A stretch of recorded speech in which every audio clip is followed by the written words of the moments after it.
Why am I not live on the other one?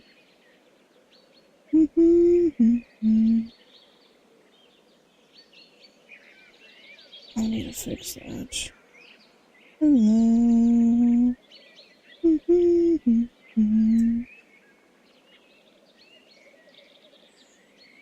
Let's see. Huh. I don't know why. Let's start that.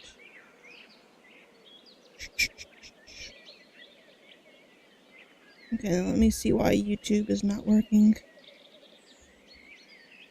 On the Reacts channel. Hello.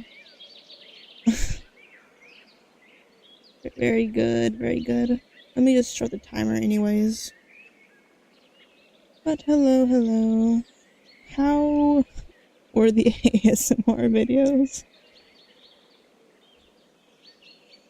I cringe so much thinking about it. Okay, it's not private, so why is it not? Really? Why is it peak? Hello. I don't know why YouTube is being weird. Let me try and start a new one. Even though it should be showing it, but whatever. Let's try this again.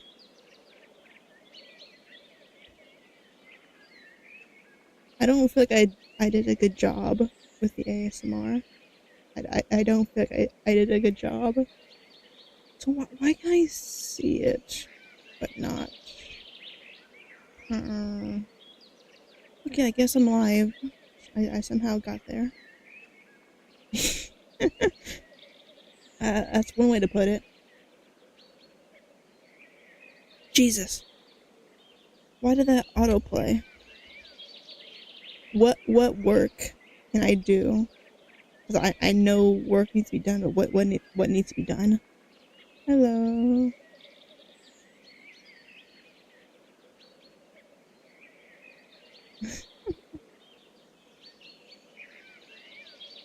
Let me pin that. I need to...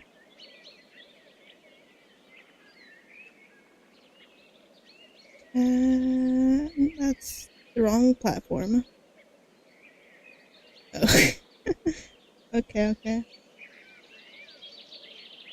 I'm so sad that I exported it without the subtitles. I don't know why, but every time I render audio, my settings never save for subtitles. So if I misclick, the subtitles are gone if I don't click it right. So sad. Okay.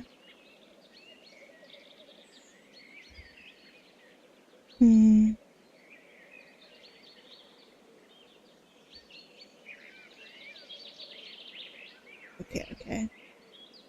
Well, I don't know if copy pastas would count as that, but that's what my stream will be whenever I do that. I just feel like the ones I'm doing are the easiest to start with. Let me click out of this because it's kind of messy and stuff. And then I'll just click back into it after the fact. Do I need to turn down? No, okay, that's fine.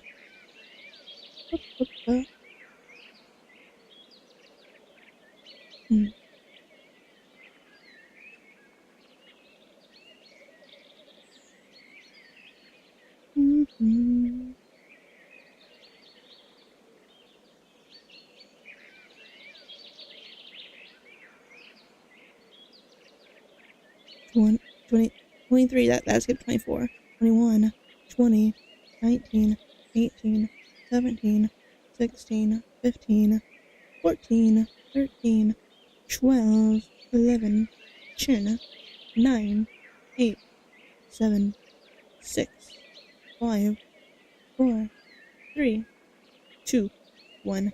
What? And what?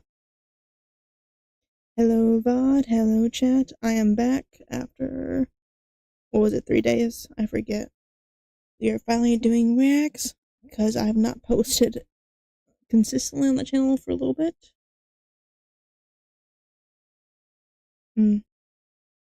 I mean, I feel like most copy pastas tend to be copy pastas because they're funny. Like what the fuck did you say to me? I'll have you know I'm in the Marine something something. Like that kind of vibe. But, uh, I, I was gonna stream yesterday or the day before, I forget. But I pulled like an all-nighter, like 24 hours, because I had an appointment yesterday, so I didn't want to oversleep. So I just stayed up all night and recorded some ASMR scripts that, ironically, hello, hello, they were they were about they were ironically about how you should sleep.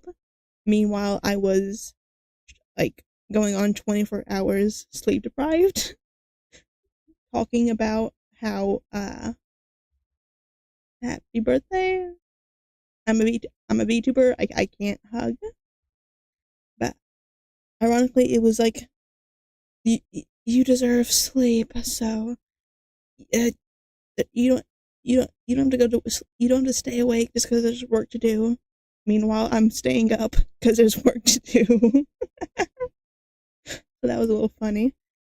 But I was gonna stream after I finished that, but it took so long that I had my appointment by then, and then uh I passed out for like 12 hours and woke up this morning.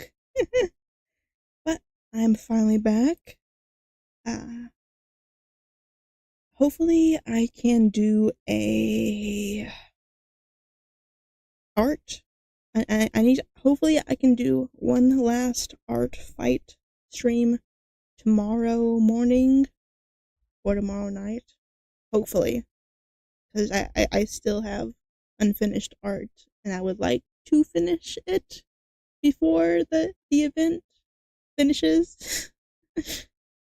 But that hopefully, I don't know if I'll actually stream or not for art, but if I don't, it'll probably I don't know.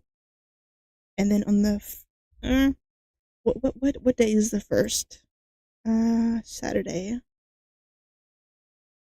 Either Saturday or Sunday. Maybe I shall do my.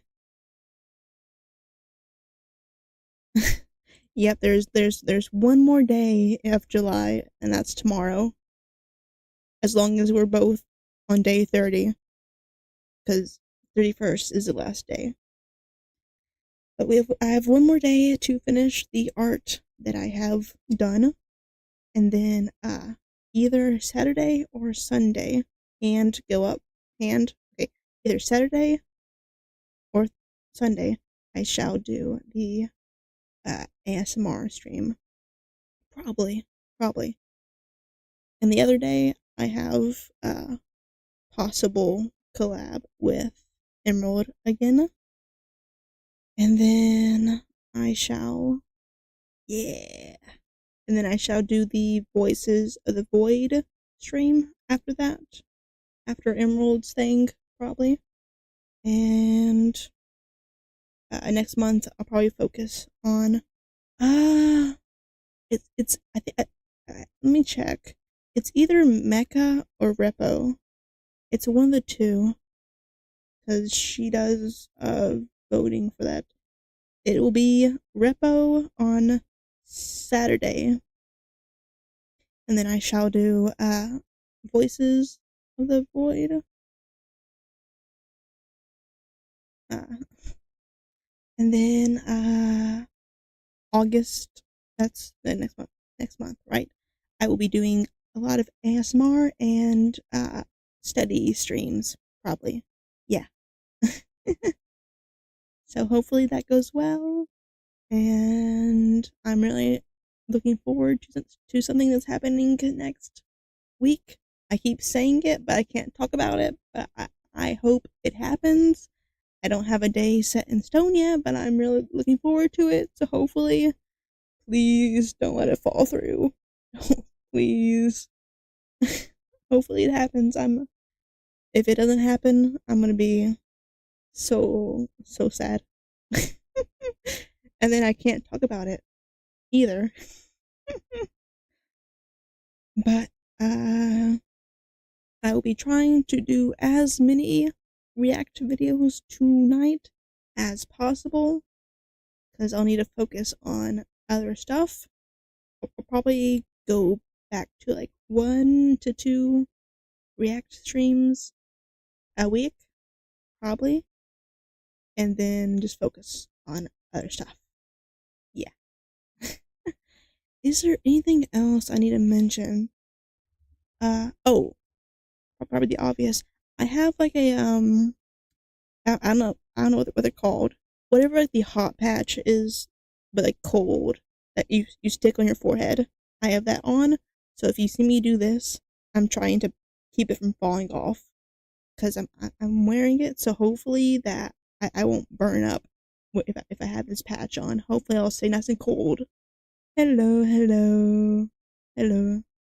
But hopefully this will keep me from getting lightheaded because yesterday, while I was severely sleep deprived in a hot closet doing ASMR, I had to step out multiple times just to not pass out.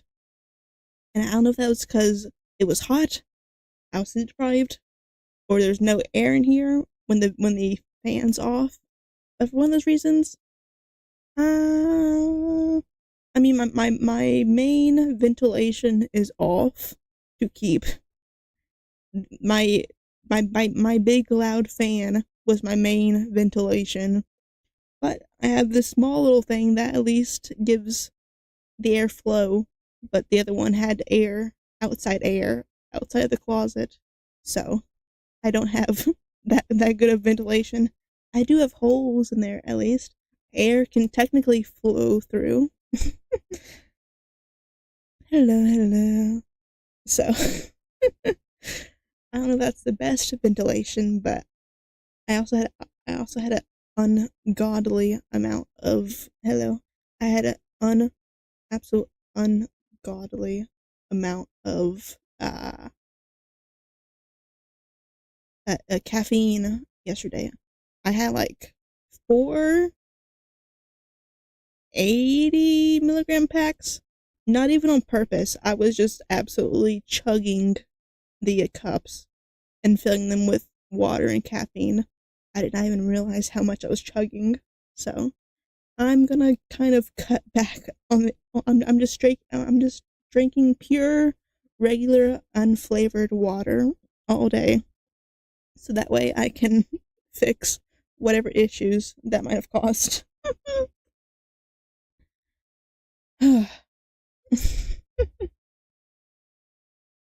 But it is probably time to get to the actual videos.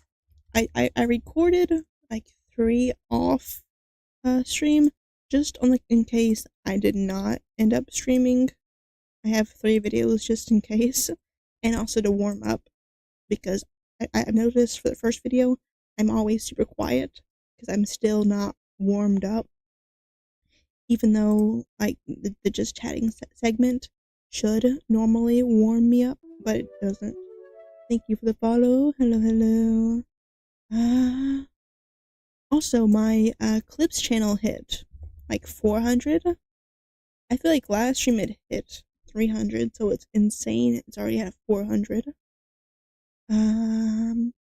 I don't think I have any more number celebration milestones, do I? I don't think so. But okay, I think I can finally get to the point of the stream. Let me just make sure everything's set up. And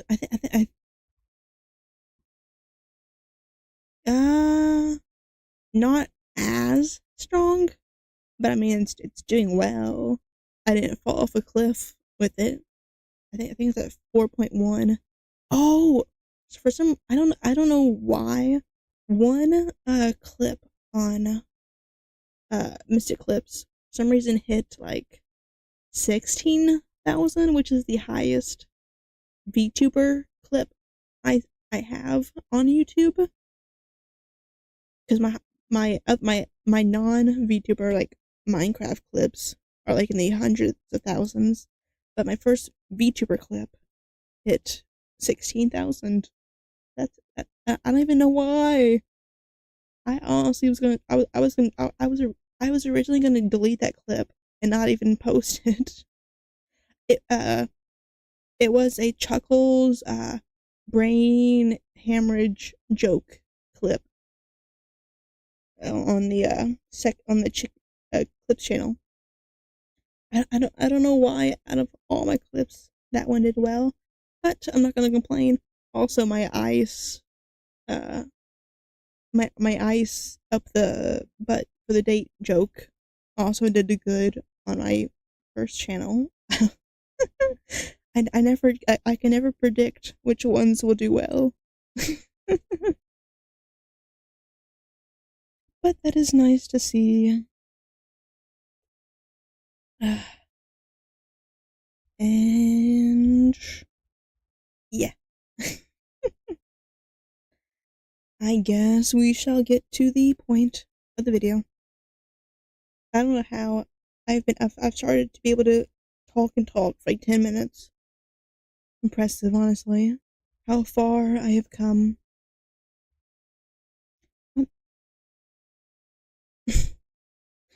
I'm not gonna say that. Thank you, thank you. Let me go to this.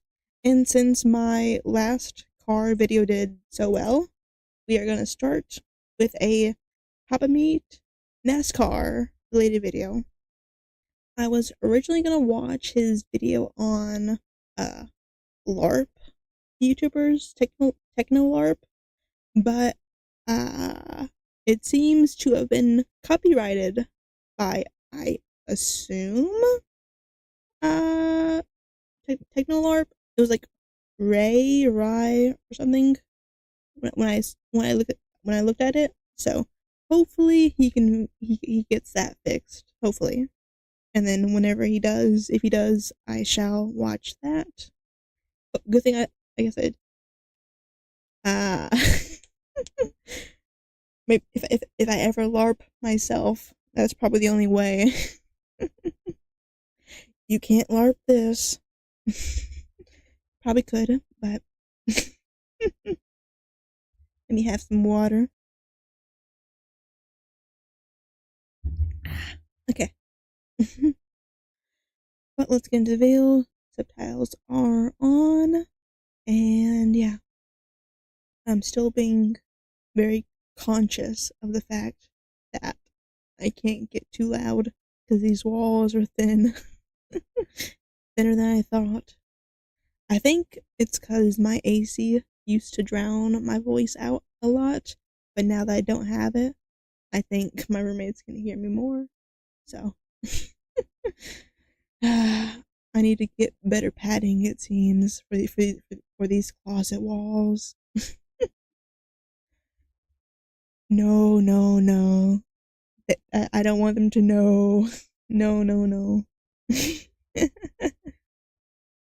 No, no, no, no. Bye bye, roommates. Bye bye, bye bye. Okay. Let me get to the video. I'm getting too good at yapping. I'm not doing what I need to do.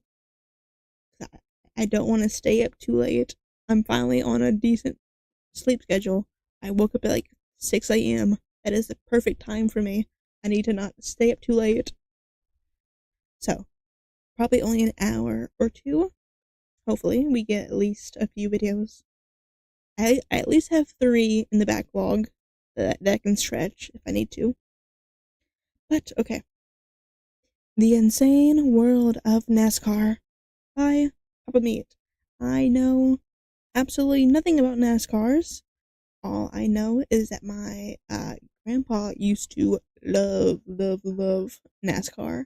I don't personally get it, but he had like NASCAR everything. Yes, yes. Get your popcorn.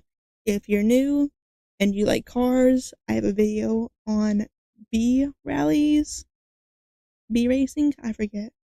But if you haven't seen that, go check that out. And yeah, let's see what the insane world of NASCAR is like. Hello, hello. Let's get into the video. A little bit of spoilers right there. Welcome back to the Papa Meat Channel. Yeah. How you doing? How you doing? Come I'm on, good, down I'm because good. today we'll be engrossing ourselves in the amazing world of NASCAR. Yeah. America is home to some of the biggest sports on the planet, but Which I am not interested in a single one of those. I do not care about a single sport.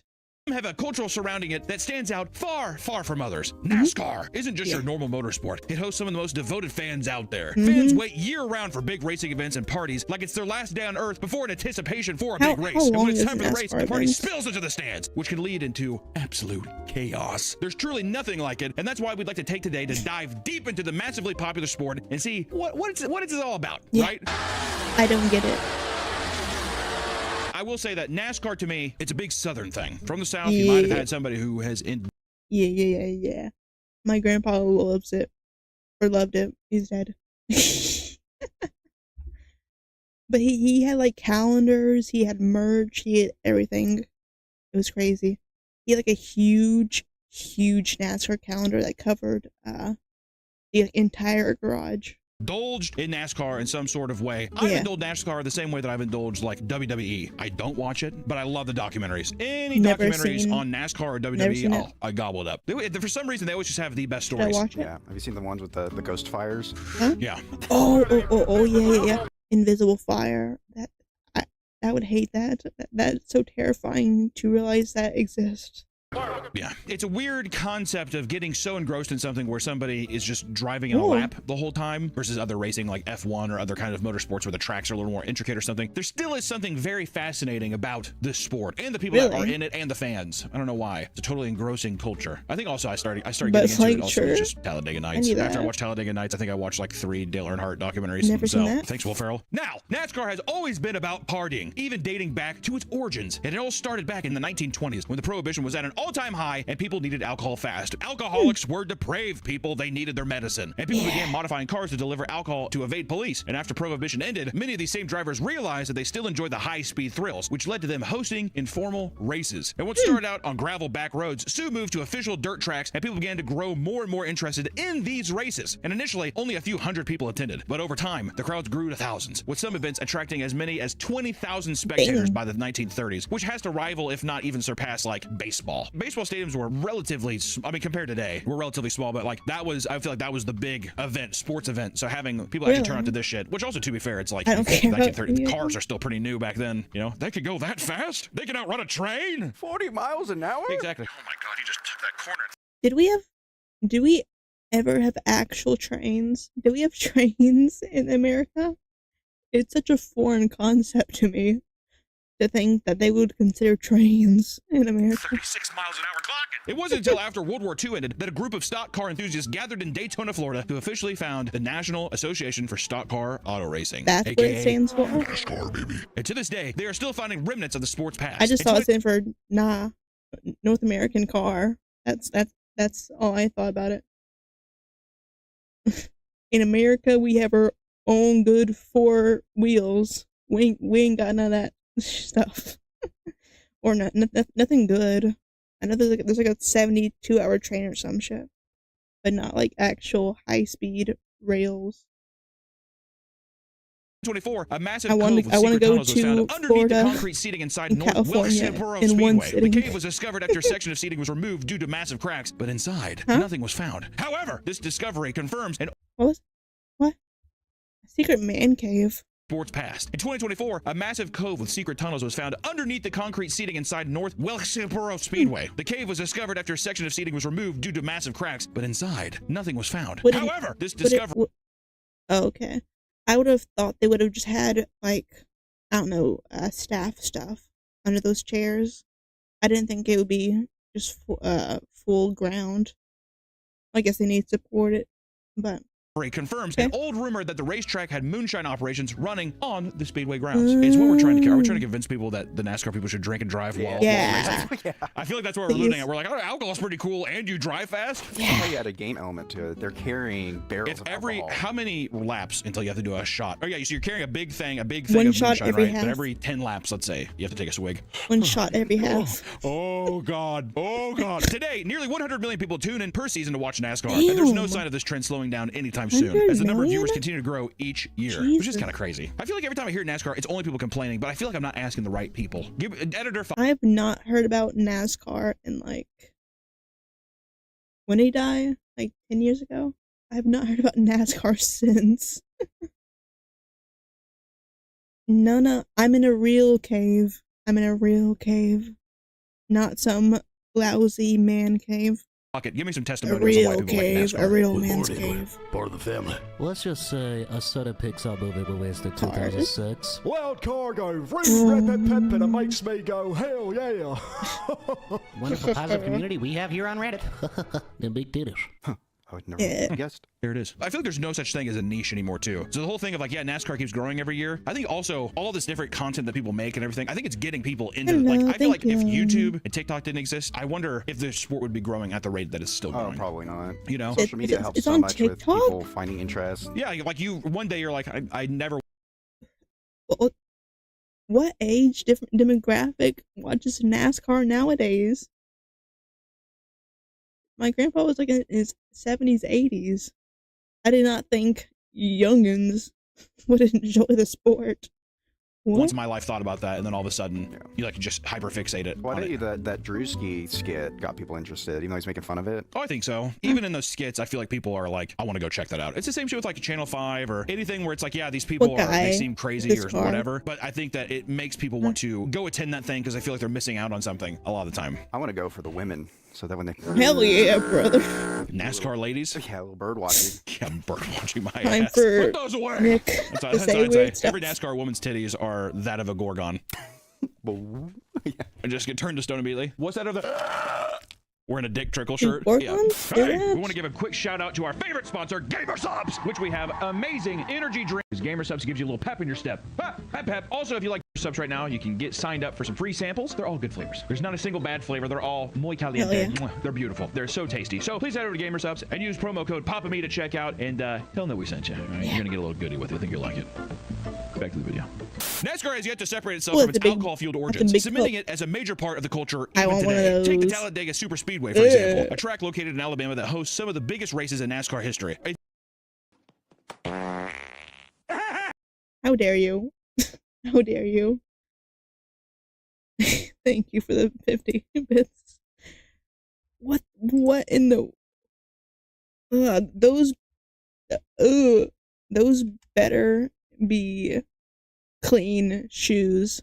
Those don't look clean, but those better be clean shoes. Jesus Christ. Ugh. Can you get like a sickness from that? You've got to be able to. Like, there's definitely a chance of getting something.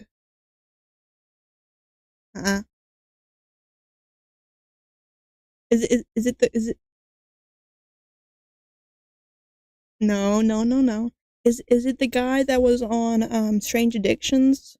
It was like kissing like what, a red car? Or is it a different guy? Didn't his car break down? And move on. Speedway, for example, a track located in Alabama that hosts some of the biggest races in NASCAR history. If you're not into NASCAR, you've at least heard of Daytona 500, and you've probably heard of Talladega. Those are two big ones. And this brings in hordes of NASCAR fanatics and breaking out all sorts of records. Talladega Boulevard, which is located in the infield of the track, has been home to some of the most balls-to-the-wall partying around. It essentially becomes a full weekend of non-stop drinking and debauchery, leading up to the main event, complete with all sorts of activities like barbecue-sauce wrestling, in which the winners have been awarded as much as $1,000. Sticky. Well, I tell you, sticky doesn't even begin to describe the things I'm thinking. Also, the Dirty Dega eating contest, where fans are challenged to eat a tray of dirt cakes at top speeds for a chance to be crowned Dega's dirtiest champion. What the fuck does that mean? Not What are dirt cakes? I don't know. What is a dirt cake? those things. What? That is not. Why is there cream in it? That is not a dirt cake. It's like Oreo crumbs. You get like some chocolate pudding. You put the crumbs on top of it. You get worms. Whatever they were showing in that photo, that did not look like dirt cake. And this looks like TikTok dirt cake. Not the true ass. You're going kind. full speed. It's just this is Naked Dirty's champion right here, ladies and gentlemen. Yeah, their ass is like in the passenger seat, so you're driving, going like this. Oh. Exactly. There's also mud bogging, where people get in their trucks and race each other through giant mud pits. Now that seems more in line with the redneck kind of thing. That seems more I was thinking, why interesting. trucks still show up? I thought that people would have a lot of NASCAR. cars, like stock cars and shit. You drive to the race. Oh yeah. It's not practical in any way, but still. There's some people, they want to show off, they're beat up. Yeah. Oh, if I could just get on that track, I'd show them how it's done. Yeah, that's what they're thinking. Oh yeah. If I pull up and they'll, Yeah, exactly. All I'm looking for is Tony Stewart just to give me a chance. Yeah. By the end of the event, an assortment of weird objects are left behind, from clothes to used furniture, cable satellites, sex dolls, and piles of empties, right? Some people claim that they've witnessed people consume as many as 43 beers in one day. How'd they get my proven stuff? by the tally marks drawn on their backs throughout the night, which is a good barometer. How do we know they're not fibbing their own baseball card, though? Why would you? Who's drawn? First of all, they can't draw it on their own backs. They need a witness. Well, somebody else, that's what I'm saying. I wonder if they're fabricating it. Did you drink this many? But for the love of game, I'd like to think that they're being genuine. I think so. There's like a knight's code. The gummy parts are like, but like I would dip them in the gummy. I would dip the gummy worms into it, and it would coat it with like chocolate pudding and the crumbs, and it was so good. Like, I mean, it's good on its own, but the gummy worms add a fun part. Oh, there's gonna be hell to pay. Oh yeah. People's stories from Talladega weekend can get pretty intense. One man attended the event with his wife, who would show her breast to other people in exchange for beer that would be dropped in a wheelbarrow he carried around with him. By the end, he claimed he had enough beer to last an entire year. There's no way the tits could have been that good. I was sitting there. Nah, I'm okay. Just like any community of devoted sports fans, people have a whole array of strange rituals and superstitions that they believe have a serious impact on the result of the race. Like some people stay away from peanuts, believing that they are unlucky. Part of the superstition is due to peanut shells supposedly being found in cockpits or grills of cars after life-ending collisions. And some anonymous rumors claim that rival drivers intentionally sprinkle them around cars in order to sabotage them. Who would have thought NASCAR was into, like, voodoo? That's insane. Peanut voodoo. Yeah, it's going to be a bad race for you, man. The color green is also seen as bad luck because a driver back in the 1920s died in a crash while driving a green car. But green. But I'm bad luck. Would you still love chat if we turned into gummy worms? No, I don't love chat now. No. I do like gummy worms though. I would probably eat y'all. Yeah. If he was a Batmobile car, wouldn't have crashed. Wouldn't have done it. Simpson. Color green is also seen as bad luck because a driver back in the 1920s died in a crash while driving a green car. Over 100 years ago. Over 100 years ago, but you know what? Never again. Superstition. Actually, it's true. I don't think I've ever seen a green car. Editor, show up some green NASCAR cars. How many of those people won? Ooh, How many of those people 2. died? What if there's more deaths than wins? Damn. You should have I'm listened to bad me, luck. brother. Is this voodoo priest thing do anything for you? What would a voodoo priest who hangs around NASCAR be? Like Doctor. Dr. Bud. Like Bud Light. Let me think. Doctor Dr. Broom. Taladetha. Dr. Hot Dog. Dr. Hot Dog. Editor Cuddle. Racer George McKenzie died in 1936 during the Indianapolis 500 after being launched 30 feet through the air when his car had overturned because he had just shaved his long beard beforehand for his wedding ceremony. It became bad luck to shave before a race. God damn. I like how like one thing, like something. You should have shaved your beard. I love how it's just like one thing happened and then someone gets it right. Like, Never again. Hey, to be fair, if I'm racing, So someone died because they showered. Never showered again. Someone died because they jerked off. Never again. at high speeds like that, I'd probably be a little superstitious too. Yeah. I guess I can wait till after the race. At another NASCAR event, champion Joe Weatherly died in a crash after being given two $50 bills by his friend that he kept on his person during the race. From then on, $50 bills were considered bad luck. I've actually heard of that one. Something where, yeah, guys will like take the cash out of their wallets and shit for the race. Which also, I was like, why are you wearing a wallet during the race? Just in case you die, they can identify you. I thought you were gonna make a joke of like, well, what if the cops pull you over? Bring the money It's not up. just the fans that make the culture so The money interesting. needs to go It's to the heaven with drivers you. too, baby. The reason we come to these races is for the loud engines. Oh, I hate that. I hate loud cars so much. Especially people who have loud cars on the road. Absolute. I imagine them to be the most annoying person ever. You just hear going 100 miles next to you. I assume that they're just absolute, like, horrible frat bros. That's what I think. I hate loud everything. I don't really get scared of them. My ears hurt for like a few seconds afterwards because, you know, sport ears, super sensitive. But I've never met a good person who has those on them. Never met one. They're all weird, horrible people, I assume. All right, NASCAR is often viewed as a very masculine sport, as it's focused Hell around yeah, cars brother. and drinking. Yeah, don't touch me, bitch. Most drivers match the aesthetic, but everyone has some skeletons in their closet. Chase Elliott is often regarded as one of the best-looking drivers in the game. Gets me hard just looking at Those him. are He has some a very low loyal standards. and devoted fan base called Chase Sexuals that idolize him. However, behind closed doors, rumors swirl. Assuming that some bad stuff's gonna happen, I feel less bad, but those are some low standards. Holy shit. That is the most attractive you have? Okay.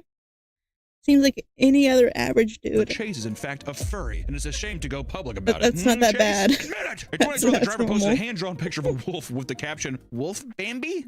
Huh? What the fuck does that mean? Oh, I guess it's just because the wolf looks like Bambi. Yeah. That motherfucker is definitely on DeviantArt. I want to see him be like, all right, yeah, upload, all right, time for the big race. And then run, you know what I mean? I was expecting the scandal for him to be a pedophile, but okay. I don't think being a furry is that bad to what I was thinking. Okay. He immediately assumed that he was a furry and began to pester him about his alleged secret identity. For Okay. years, this rumor has haunted him. And in 2024, he finally confronted the media about it, but only made things worse with his response. When talking to the Associated Press about his career in social media, he stated, and I quote, I like the private life. Outside of racing, what I like to do, I like to do with private. I mean, good for him. Good for him. I'm sorry his for response being a only little made things rude. worse. And now the rumor is all but true to many fans. Why would you not just fucking own it? Yeah, you just say, I like furry shit. Yeah, I like furry shit. I also make Why way did more he money than you and phrase it get like he tons of did pussy. some heinous crime? Wolf Bambi. Or just be like, I don't f with furry shit. Sorry, I like drawing deers, dude. Or I like drawing wolves that are cute as f. Do NASCAR drivers wear diapers? I would. I don't know how they do. I'm claustrophobic because you get trapped in that car. Fuck that. Also, I can already tell. I know that. I mean, I know myself. I'd be having a pretzel or a hot dog before the race. I would. All bloated. Yeah. I Yeah, love getting a sleepy on the track. Try and crash, whatever. Or just shit yourself. Put what down? Oh. Have to try to take off your helmet. NASCAR drivers have been known for some pretty insane things, but one driver gained a lot of attention for alleging his ex-girlfriend was a trained assassin. Huh? What? In 2015, Kurt Busch took his girlfriend Patricia Driscoll to court seeking a no-contact order. During the trial, each party alleged that the other had committed assault. But to back up his claims, Kurt claimed that his ex-girlfriend was an assassin who had been sent around the world on missions to kill high-profile targets. And he's He high said that on multiple profile? occasions, Patricia had shown him pictures of mutilated bodies and gunshot wounds from her missions. Sounds like that bitch is just on Live Leak. What do you think of that? Yeah. Oh my God, you did that? What? No. This is a Russian guy getting in a car wreck. What are you talking about? You did that? Don't hurt me. In one specific instance, while in El Paso, Texas, Patricia left the hotel wearing full camo and boots and later returned in Wow. only a trench coat. First off, I just want to say, God damn, the gift that keeps on giving. Some fucking snaggletooth bitch in camo, and then also all she comes back in, oh, hi. And only a trench coat? That means there was nothing under it. Yeah. What did you do? That'd be so funny. Your girl's trying to seduce you? What do you think of that right there? What did you do? Who did you kill? Who did you hurt? You gonna hurt me? I don't know why, but I feel like he's like in his whitey tighties laying in like a hotel bed with like a big bowl of ice cream on his belly. Just Ice Age playing full blast. Way too loud. Who did you hurt? Underneath her coat was a nightgown covered in blood and other unknown matter. She's on her period. I was gonna say, it sounded like she was queefing on her period or something like that. Okay. His girlfriend would call these claims insane and deny everything. Yeah. She's like, I was on my period and I was trying to turn him on. He was watching Ice Age and he wouldn't get hard. Despite this claim, the courts believed that Bush had been violent towards Patricia, and NASCAR temporarily suspended him until prosecutors declined to press charges, and he was reinstated a few months later. Listen, buddy, a couple NASCAR guys beating their wives or their girlfriends, it comes with the territory, but you gotta keep it clean. That's the NASCAR Association. When she comes over and she has her gutty work spilling out of her pussy with period blood, don't hit her, all right? All right, now here's your keys to your stock car again. When she onto her new trench coat while she's on her period, try not to hit her in the face too bad, all right? Yeah, you'll see cut off that. Lots of drivers have had legal issues throughout their careers, and most of the time, they are for absolutely ridiculous reasons. Jim Van Diver was a respected driver during the late 60s and 70s, achieving success on the racetrack. In 1973, he was experiencing legal troubles with his wife over custody of their child and was scheduled to appear in court. The hearing fell on the same day as the Southern 500, one of NASCAR's crown jewel races, and Van Diver chose to race rather than attend court. Based. Paper. When he didn't show up, the judge charged him with contempt and put a warrant out for his arrest. And during the race, Vandiver's car began to break down, and instead of returning to the pit to fix it, he quickly drove off to the track and hitchhiked home to avoid being arrested. All right, get me out of here. I think he was in cowboy boots, like running across the track. I want to go home. NASCAR drivers are under a lot of stress from high intensity of the race, and a race dubbed the poop race. One driver had shit literally scared out of him. While racing in the Sirius at the Glen NASCAR Cup Series race, Tony Stewart had a case of the bubble guts, ladies and gentlemen. Uh-oh. That pretzel. Here comes Tony Stewart in the orange Home Depot car. Uh-oh, there's a shit all over the windows of the car. He's just inside. During the race, he partially lost power to his vehicle, which is believed to have worsened his stomach issues. And on lap 20, Tony would shit himself and relay this to his crew. And for 70 or more laps, he sat there in his own shit, swirling around his pants in the cab. We're not even gonna win this. Can I just pull in? Tony, that's a negative. You have to finish it. That'd be so funny, though. The whole thing, too, is they usually have binoculars and you follow the track like in a full circle, but the whole time you just keep hearing like... Going around. Oh boy. Like, oh, fuck. Yeah. Yeah, he's looking over the track. It stinks in here. I need to come in. But surprisingly, he would win the race and pull into the pocket. Wait, what? Surprisingly, he would win the race and pull into the packed victory lane to briefly celebrate. As soon as he pulled up, everyone in his crew distanced themselves from the car and tried to keep press away from Tony, telling them he pulled a gutsy effort to win the race. God, f off. I wonder if he is the only recorded person having won a race with shit in their pants. I don't want to know that. That's a good question. I don't want to know. There's got to be way more. There's got to be a lot more accidents, man. Yeah, come on, dude. I don't want to know. I thought it was fun. I like the smell. Did he go up to the podium and the girl like gives him the... I imagine he got out of the car and like I said, I think he did the same kind of cowboy boot running across. Get me out of here. And then he did the celebrations after. If not, I'm going to be very disappointed if there wasn't visible shit on the outside of his pants. Him holding up the cup. I don't want to see that. Shit's taking all over it. People spraying him with champagne. They're like, yeah. Oh, smelling the champagne bottle. What is that, Tony? Don't worry about it. Just drenched in sweat. Others in the area could be sniffing the air, trying to identify the odd smell wafting from the car. Tony would claim his prize and walk away to his trailer, but it was soon discovered that he had shit himself and a wave of shame followed him. The race was quickly dubbed the poop race, and people began to refer to him as Poo Poo Pants Tony. I mean, like, I don't give a what do you call me. This Poo Poo Pants just won the race, bitch. That's what I would say. It'd be different if you lost. Oh yeah, if you got which also if you got last place, no one would know. Yeah. So you only know because I won the race. Exactly. I would actually hold with some pride. I'd start shitting myself every time. Uh-oh. Yeah, that's your gimmick. You can't now. beat the baby. Yes, you can't wear green. You can't have $50 bills. You must shit yourself on the 20 line. You must shit yourself on the 20 lap. You must. That's how you win. That's the only way to win. Shit yourself now. Shit yourself. You're superstitious, aren't you? Do it. With the other racers. Come on. But that's not even the worst thing to happen to Tony Stewart. 10 years later, he was competing in a sprint car race and bumped into another driver's car, causing him to spin out. The driver of the car, Kevin Moore Jr., was enraged and got out of the car, running down the track as the rest of the drivers slowed down to hug the inside of the track to avoid the wreck. As Tony turned the corner, he briefly sped up and clipped Kevin, killing him instantly. And after the race, he faced charges of manslaughter and negligent homicide, but the judge dropped the charges altogether. Tony was still allowed to race after this and continued NASCAR until 2016. Whoa. What? Poo Poo Pants Tony. I like, we're like, yeah, he pooped his pants, he won a race, and it's just like, yeah, by the way, 10 years later, he just fucking ran a guy over. That has to be intentional. You think so? I think so. I mean, Why did the other guy get out of the car? I think he was pissed, and he was like running up the side of the track or something, and they turned the corner, he just clipped him. And it killed him. I wonder if there's a clip of it. Can we show it? I don't know a clip of it. With a sport as chaotic as this, it goes without saying that there are all sorts of crimes that take place in and off the track. When you put a bunch of passionate and dangerously drunk fans in the same place, it's only a matter of time before someone gets arrested. In the middle of a race that took place at the Richmond International Raceway, a shirtless man named James Dennis decided to climb the fence, blocking audience members from the track. That's a no-no. Once he accomplished his goal, he sat up there as security scrambled to get him down, fearing he might drunkenly fall off onto the track and be flattened by one of the NASCARs, dude. He was eventually convinced to come down before being immediately grabbed grabbed and Ferris arrested. wheel. Later, he was charged with disorderly conduct and public intoxication. I'm surprised he was able to get that far up. It's a fucking tall fence. You think he was straddling it? Anybody but Gordon. That's what he's fuck you, Jeff. That'd actually be so sick. Give him hell, brother. Give him hell. I bet people were throwing him beers. Yeah, take that. I think him and his buddy were like doing that kind of thing. This is something that happens all too often, with videos all over the internet showcasing security guards ripping drunk fans down from fences, acting like children. Some How did fans they get so get deeply that attached to the sport far? that they'll find and assault racers they despise. Kyle Busch, for example, is no stranger to this. One 26-year-old NASCAR fan found him signing autographs Dang. after a race and decided to get in his face and strike him across the chest. They started to shove each other around as the crowd around them taunted Kyle and cheered on the fan. Yeah, f him up! I was like, what the f is going on? Like I struck him in the chest. And there's a paralyzer right to his chest. Stop his heart. Dude, how f***ed up, how f***ed up if the fan came up to you and they did the fucking 5-finger exploding heart technique?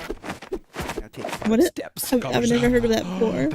Oh, you learned the 5-point exploding heart technique? Just does the entire ending of Kill Bill Volume 2. For many fans, driving in a NASCAR race is a dream come true. green car And at the in the back. 1986 Talladega race, one man fulfilled his dream. Just as the race was getting ready to start, the driver of a pace car had gotten out and left the keys inside the vehicle while it was still on the track.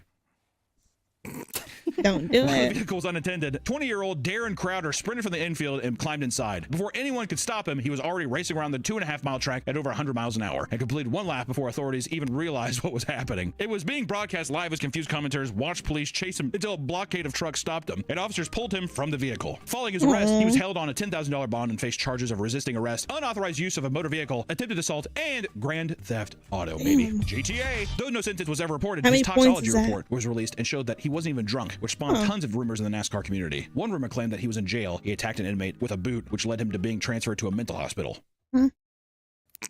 Another Why? stated that he never even had a ticket to the event and was actually test driving a motorcycle before making a detour into the stadium and stealing a car. A third theory said that his wife had cancer and he had a mental breakdown due to the stress. Which one do you Where are think? these he's- theories coming from? Reddit?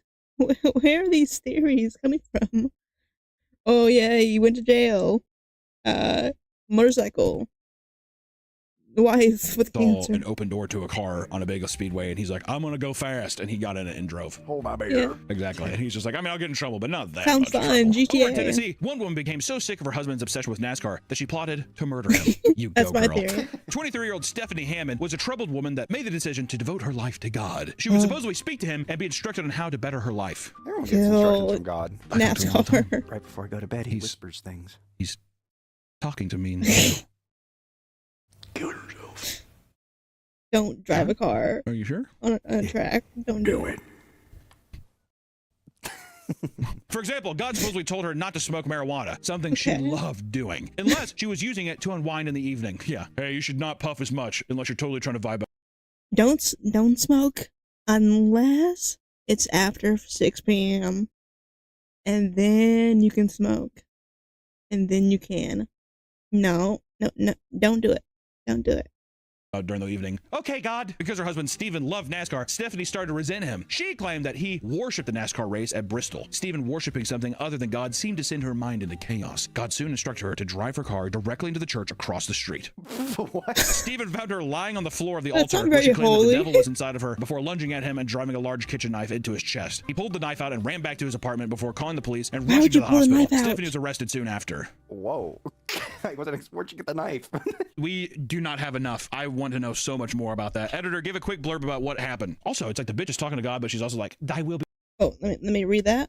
about that. Editor, give a She probably has untreated schizophrenia, which got worse from smoking a bunch of weed. Hence why God told her to stop smoking. When I smoke it, I start seeing things that others don't. Evan Hilbert. Woman claims devil told her to stab NASCAR worshipping husband. CBS Sports. Okay.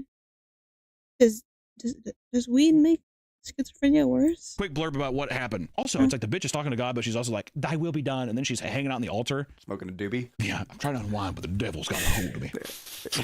NASCAR is obviously a dangerous sport, with cars sometimes exceeding 200 miles per hour. The risks from crashes are extremely high. Tragically, this is followed by many deaths. Though NASCAR fans have seen deaths at the hand of flying Oh, debris yellow, and even lightning green. strikes during races, no death made more of an impact than the death of Dale Earnhardt, aka one of America's greatest soldiers. I don't think literally, but he's one of the coolest men ever. Dale was one of the best racers in NASCAR history, winning 76 races over 21 years, including 7 Cup championships. He was nicknamed the Intimidator because of his hyper-aggressive driving style, which scared other drivers as he sped by his sleek, pitch-black number 3 car. God, it's badass. During the 2001 Daytona 500, Dale was hit from behind by a car he was blocking, causing him to lose control and slam into the concrete debris at over 200 miles an hour. The move also allowed his son and best friend to advance, taking first and second place. Many say that NASCAR died with Dale, and following his death, he was cemented as an American icon. The term "raise hell, praise Dale" is synonymous with NASCAR and ingrained in the redneck culture of America. Outside the Daytona track is a 9-foot, 1,200-pound bronze statue of Dale, where people leave all sorts of tributes and offerings. It's fucking awesome. Also, I will say, what's fucked up about that is at the time, I believe there was like a new neck brace. I think everyone wears it now, but it was new at the time, and all the old heads were like, oh, I'm not gonna fucking wear that. That's some pussy shit. I think if he would have wore that, he would have survived. Oh my god. Like he declined to wear it that day. Fact check, but I'm almost positive that's Jesus. From the reports I've seen. But you know what, man? He's a hero. He is a hero. He died a hero. He's kind of like Jesus. I'd almost think that he's better than Jesus. He's the Intimidator. Also, you have a nickname be the Intimidator. Holy shit. How cool is that? Also, I will say, I don't know what they were smoking in like the 70s, 80s, 90s, all that shit, whatever. NASCAR merch. Nice. I want one of those. Oh, it's good. It's good stuff. At least it used to be. I don't know how it is anymore, but man, nice like paintings of the cars and stuff. Paintings of the great. Really good design. In North Carolina, there is a 47,000 square foot NASCAR museum that is nearly entirely dedicated to housing just Dale Earnhardt memorabilia. Everything related to Dale skyrocketed in value, and people began to hoard their memorabilia. His death not only changed the culture, but also the NASCAR market. And a few years ago, a Dale Earnhardt card sold for $75,000. Another man had an Earnhardt jacket appraised at over $20,000. And one person even received a massive collection of memorabilia from their father as an inheritance. If you go to any racetrack, it's not uncommon to see multiple people with Earnhardt tattoos. It's the Virgin Mary candle. Yeah. You know, it's an idea, it's a concept, it's a philosophy. That's what Dale represented. Rip to the goat! NASCAR carries a bizarre and outrageous history with it, as well as being home to some of the wildest and most passionate fans in the world. There's something fascinating about the chaos of it all, whether it's drivers getting into fist fights post-race or fans going absolutely wild on the boulevard. It's intoxicating. There's something that's so undeniable about it. Even when you try to put it down as like, oh, you just go in circles. When you're there, it's an amazing phenomenon. And I will say, even if you don't watch the races, you should check out any NASCAR documentary. They're fucking awesome. I don't know why. I don't know what it is about. WWE has great party stories and weird, like they travel so much. NASCAR is like equally as crazy. And also like the weird interpersonal relationships between the drivers and the kind of chaos that surrounds that. And also like the rise, like the amount of racing you have to do to get to NASCAR. It's very fascinating. So pretty fucking wild, man. We got to do a video just on Talladega. I feel like there's more to Talladega than we have. I feel like we just scratched the surface, dude. And if you would like me to watch the NASCAR documentary stuff, let me know down below, and I shall. And let me know, do you watch NASCAR? Do you like it? Is it still good? Let me know down below. And until next time, bye-bye. What?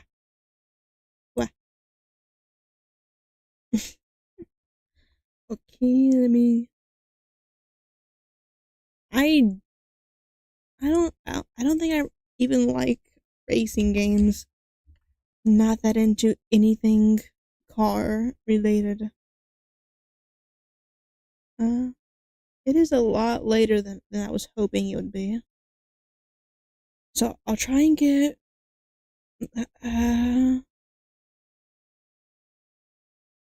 yeah, I can probably at least do 3 videos because they're pretty short. We will do a casual geographic video. Okay. Let me pull this up. I know absolutely nothing about car games, so I shall just nod and shake my head. Yes, I agree, totally, completely. I have no original opinion on the matter. But time to watch some more casual geographic. Dogs that will send you to dog backwards. Or I guess dogs that will walk you. That is a big dog. The biggest dog I think I've ever seen, either a husky or no, what is it, a greyhound? A family member had that standing up.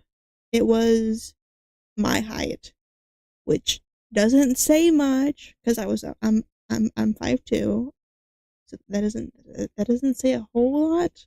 but it was taller than me. The dog was. So, very big dog. And like, on its fours, it was like, either, like, I think it was like almost waist height. So, I want to see what dog, if that dog will show up. That is, are golden retrievers big? I always thought they were like medium-sized dogs. I didn't really think of them as big boys. But let's see what dogs are big. These are the dogs that would take the leash off and walk you. Okay. Because a lot of y'all have gotten way too confident. I've said it before, but one way to see how I love pit bulls. I love pit bulls. I don't care what anyone says. They have been the nicest dogs I've ever met. I was raised around a wonderful pit bull. I love them so much. They're amazing, amazing breeds. It's the owners that are horrible pieces of shit, and not the breed. a guy's mind works is to ask him, what's the biggest animal you could beat in a fight? And if you want to see how highly he thinks of himself, Human. ask him, what's the biggest dog he could take down? Or if there's even one alive that he couldn't. TikTok has taught me a majority of y'all are KOing anything canine. Different. Allegedly. Now, in their defense, there's over 350 breeds of dogs, and the average man is bodying most of them. Dogs are built for friendship, some quite literally, and they're descended from a pack hunter who really isn't about the one-on-ones. Plus, dogs have one real way of delivering damage, and unless they have the size to make up for it, most dogs can't go band for band with the average man. The thing about size. Big boy. Some canines are big enough to take you off the registry. Once dogs hit that 140 to 150 pound range, they go from a loud inconvenience to something whose free will could potentially put you in a dirt motel. Bigger than that, and you got the kind of dog where every breath you take is by his blessing. Real quick, this isn't to demonize any breed or inspire you to test your luck against your dog. And also, don't take this too seriously. I know Fantasy Fight Club loves hills to die on, but first we got the Kangal Shepherd is a Turkish Fido flex bred as a livestock guardian dog against jackals, wolves, and bears. Males on average get from 110 to 150 pounds, but ask around. Someone will tell you about their 180-pound attitude adjustment. An important distinction is that these aren't herding dogs. They're guarding dogs. The canine insurance policy pretty much are part of the herd, and any predators that flock around very quickly find out. Kangals will defend theirs in any situation. While the Salamander Cerberus prefers intimidation, they'll catch a clean body if it gets there. The catch is Okay, I think he's gonna answer it, but are guard dogs good, like nanny dogs? Is that what they're called? I forget what they're called. Nanny dogs, I think, where it's like, they watch over kids. Since Kangals are built to defend the defenseless, they're unironically really good with children. But with a temper more trigger-happy than the state of Texas, nothing steps to a member of a Kangal's herd without getting read in an obituary. Apparently, some Kangals have snapped at their owners for getting too close to their own sheep. With Kangals having the strongest bite of any dog at an alleged 743 pounds per square inch, a snap from a helicoptering horsehound hits much different. They're so protective, they even protect some of the predators they were hired against. In Namibia, ranchers and cheetahs share an area code, and in a world where a dead cow can set your entire family back, many cheetahs become chalk outlines in the name of asset protection. But having Kangals and Anatolians on site, which as far as I understand are Americanized Kangals, the cheetahs get run off by canine conflict resolution before the ranchers have to reach for a permanent solution. The Kangal option actually reduced cheetah trappings and killings by 80%, and in some places they're providing the same deterrent service to wolves. So all in all, they're still a good dog, just not for everyone. And not just because they need space, experience, and most importantly a purpose, they need discipline, because gentle parenting means Turkish tank rips your arm out of the socket the first time he sees a squirrel. This fluffy boulder would send you back to the mountains they spawned from. Forged in the mountains of Caucasus, the Caucasian Shepherd I forget what kind of herding dog that my roommate just got, but we have a puppy. I don't think it's this one, but it's gonna be a big dog. It's some kind of like herding shepherd dog. I don't think it's this one. is also called the Russian bear dog, even though they're not Russian, and you're liable for a lecture if you call them that in front of the wrong person. They also weren't bred to hunt bears. They're also livestock life insurance. It's just that calorie blocking a bear might just come with the job description. The blow-dry Tasmanian devil comes in two forms, the longer-coated mountain type and the shorter-coated steppe version. Maybe the mountain brand are the big boys, and usually the ones that can get to over 200 pounds. And I promise you, you are not choking out a Wolverine or creatine with war experience. The dog, also called the Ovcharka, was used in World War II as Soviet Union guards that would gatekeep Soviet gulags. So they might not send you there, but they'll keep you in its custody. So even though they didn't originate in Russia, before the Soviet Union developed an atomic bomb, they mobilized a furry nuke in the form of Fido. Also, a good amount would patrol the Berlin Wall, and after the wall came down and the dogs were adopted out, many of the veterans would suddenly remember their orders whenever near the past tense wall and would robotically walk in obedience to a wall that wasn't there. So yeah, folks messed around and created an absolute unit of a sleeper agent, and it isn't until you have about 200 pounds of dog resisting your will that you realize what their mounts of Caucasus were cooking. There's a reason this domesticated bear is used in Russian prisons. Imagine packs of ovcharkas roaming the city of Berlin at the expense of anyone unlucky enough to run into them. Well, you don't need imagination. For one of the dogs next, it's a reality. This is honestly the first place my mind went after hearing about the man versus dog debate. You tell him to sit, he looks at you like this. What is your next move? Daikujo Was the man versus dog debate big? I don't think I've ever heard that debate. decides to climb on your couch where he knows he's not allowed. What is your vehicle of retribution? I pray it's not a rolled up newspaper. He's gonna make you a small section of the next one. Latin is like a linguistic black light that tells the full story of a word. And when you shine it on Cane Corso, Canis is... Is this the dog that was in, that dog, the Halloween space Airbuds? Is this the same dog that was the dog in Halloween Airbuds? I forget the name of it. Dog. It looks like and it. Corso or Cohors refers to guard, specifically a military guard dog. Corsos, or actually Corsai, are kind of the guard dog, and they're descended from ancient Roman war dogs known as Canis pugnax. For Corsai, the Italian Mastiff would attack enemy lines in battle with buckets of flaming, scalding hot oil strapped to their backs. Fun fact, in my culture, Gani is the name of a spice you put on dishes, and to me it's all good, but to someone who's never had it before or doesn't know how to handle it, it can be an overseasoned assault in the senses. I'm Same not story good with with the spice. uber black of dogs. I'm too And don't get white me for wrong, that. they're a one-way trip straight to Valhalla. And with many over 120 pounds, I do believe every conscious breath you take is with their consent. Again, they're guard dogs that protect their pack, and within it, they're docile family dogs that you can trust with the kids. But the same dog that can tear a wild boar in half like a phone book would absolutely turn you into coffin fodder in a fight. This might be the most underrated dog out here. First time I saw one, I genuinely thought it was a customized Cane. And while they look similar, at up to and often over 140 pounds, the Bressa Canario somehow tankier than a canine Italian stallion. Don't get it twisted, the Spanish Mastiff off the Canary Islands is 404 in Dogs most are so men. They cute. just might have been brought over by Spanish conquistadors. They were admired for their intelligence, toughness, and like a fitted sheet they won't fold. But they were also bred specifically to exterminate wild or stray dogs. And that's something I'm gonna touch on later, because LGDs like ovcharkas, they're not meant to murk predators, just discourage them. They bred the Bressa Canario to erase other dogs. That's basically a canine assassin. The hired gun was also a reoccurring character in dogfighting rings, even after it was criminalized. Because of this, the pride of the Canary Islands almost went extinct in the 60s. Luckily, a breed society, Club Español de Bressa Canario, was formed, and they came up with a breed standard. The standard was approved in '89, and the Bressa Canario was recognized as the official dog of the Canary Islands. The goal was to help the Bressa make a comeback, and today they're still going strong. They have a lifespan that can last over a decade, despite all the nerfs that come with being a big dog. Which means we're talking about the dog that has fought its own kind, its own biology, and literal extinction. Not the type I want to start problems with. Now let the record show that the muscle of canary is the equivalent of a canine wet wipe around family, but any burglars getting blacklisted from the census. Once upon a time, a zoo in China caught heat for trying to pass off a dog as an African lion. Oh, it didn't last long, they were for sure wrong, but when you squint at a Tibetan Mastiff, you see their inspiration. This woolly mammoth is one of the oldest dog breeds alive, and they were used to protect Buddhist monasteries and Tibetan monks from apex threats like wolves, bears, and snow leopards. Traditionally, the hound of the Himalayas would sleep all day and patrol the villages at night, so if you take in a Tibetan Mastiff, you may find their habits nocturnal. They're built different. I'm talking genetically sequenced abnormally. Back in the day, Tibetan Mastiffs were bred with Tibetan wolves because the dogs have a special protein that helps red blood cells carry oxygen 50% more efficiently. This mutation does not appear in other dogs, but you do see it in the Tibetan subspecies of gray wolf, which is why the sentient hair salon pile can survive such a high altitude. It's not hard to see how a full-grown literal Clifford can send wolves running. And that's what I wanted to mention. These are guardian dogs, not attack dogs. They don't want you dead, necessarily.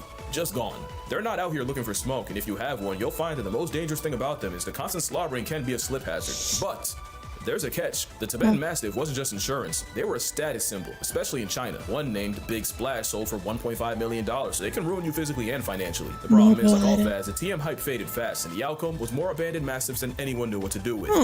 Except the dogs. The Tibetan persuasion started forming feral packs where they've killed livestock, hunted native Baral sheep, and even attacked ancient enemies like snow leopards, bears, and now even humans. Now we've got thousands of feral uber dogs roaming the Tibetan plateau, making life air-conditioned hell for snow leopards and putting paws and jaws in any people people that happen to cross their paths. It's basically what happened to pigeons in America, but I've never seen a pigeon lil bro a wolf. I don't know what's with all the videos of Tibetan mastiffs and wolves in the same place, but I have not seen one where the dog doesn't completely bully the, albeit smaller, Asian wolves. And speaking of wolves, at least the wild ones are afraid of humans. We genetically engineered a weapon of mastiff destruction. Damn. It's completely our fault. Mastiffs in general are a canine flex. They'll have you mad stiff.